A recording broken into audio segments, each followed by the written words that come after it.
Now this is the best 3 cars to use on Assetto Corsa Competizione if you're a beginner. And a noob such as myself, I've tested all of these cars.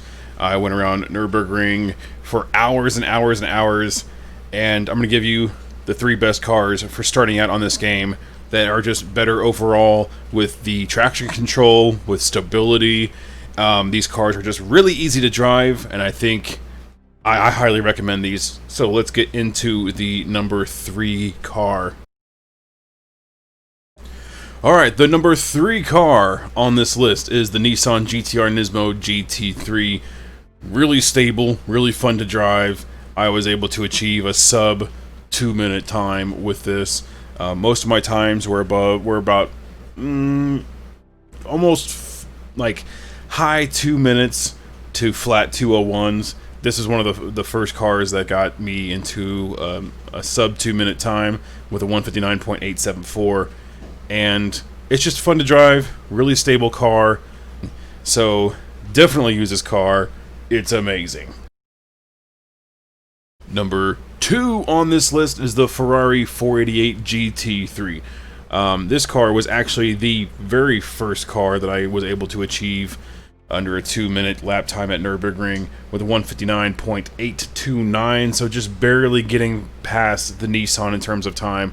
I'm fairly certain with this car, with the setup that I have now, which, by the way, every single car had the same setup in terms of tire pressure and traction control settings. Tire pressure was at a 27.5 in the fronts, 27s in the rear, and the traction control and anti-lock brakes were at 5s. So, of course, I had to have some assists on because this is meant for beginners anyways.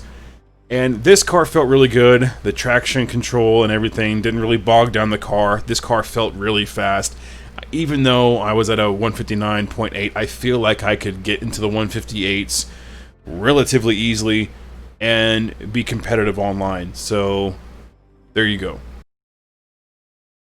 And the number 1 car actually surprised the hell out of me. The Lexus RC F GT3. This car, I achieved a 159 flat. So I was damn near a second past everybody else. I had no idea that this car drove like this. It was a dream car to get into and drive, especially being a noob, being a beginner. This car will do you really well. Incredibly stable. The traction control is solid. It doesn't bog down the car. The braking is spot on. It just is an all-round amazing car. So if you're a beginner, I highly suggest this car. This is my number 1 for now.